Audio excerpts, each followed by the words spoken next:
Hello, be. Oh. Yung utang pala dyan kila Aling Nina, nabayaran mo na?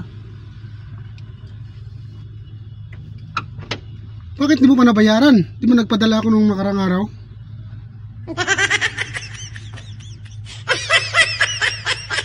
Yung 2.5 na pinadala ko? Ayaw, di ma. Magkano ba yung utang mo? Kulang pa yon. Dapat inuna mo muna yung utang. Yung sinasabi ko, paano ka makakautang ulit niyan kung ganun? Grabe naman. Kulang pa talaga yun. Tayo, be, sabi ko sa'yo magtipid ka eh. Ayaw, di ma. Bayaran mo muna yun. Wag ka muna bumili ng anong kailangan natin dyan. Ibayad mo muna yun. Eh baka sunod na linggo kung padala ko. Ayan na naman eh. Sinabi ko sa'yo, bayaran mo muna. Eh paano ka makakautang ulit dyan? Eh wala kayong kakainin dyan.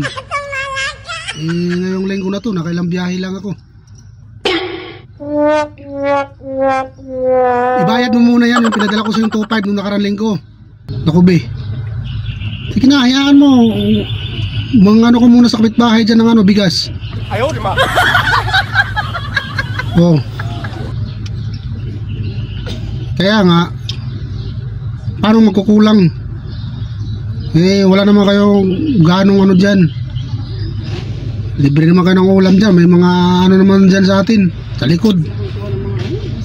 Yung pananim dyan ng mga gulay-gulay, di ba? Yun, grabe, wag na kayo magpasosyal ng pagkain. Kumain kayo ng gulay. Yung ayaw, di ma. malmal ng karne, magkakarne pa kayo. Ibayaran mo muna yung utang, yun lang muna unahin mo. Diyan sa kumari mo, mag-ano ka muna ng bigas.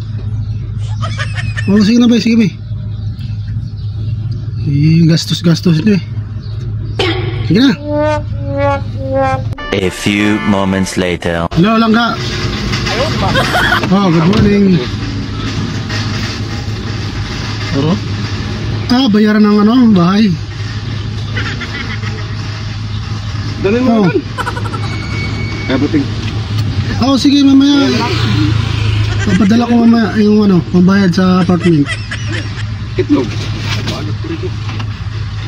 Oh, sige mamaya papadala ko. Magkano yun? Para may panlaga ako. 7K, di ba? 7K. Ayaw, di ma. Oh, walang problema. Mamaya papadala ko pag-uwi ko. Oh, tapos papadalan din kita ng mo pang grocery mo sa isang linggo. Ayaw, di ma. Oh, para may budget ka sa isang linggo mo. Wala ka nang problemahin. Oh, sakto mamaya pag-uwi ko. Ganun ulit, papajikas ko na lang ulit. Oh, sige lang ka, sige. Puro hangin. Kasi may gagawin na kami. Bayaran mo na rin yung sa tubig at kuryente. Oh. Tapos mag-grocery ka, sama bayad sa bahay, tapos lahat na, bayaran mo na, walang problema. Ayaw, di ma. Oh, sige lang nga, sige.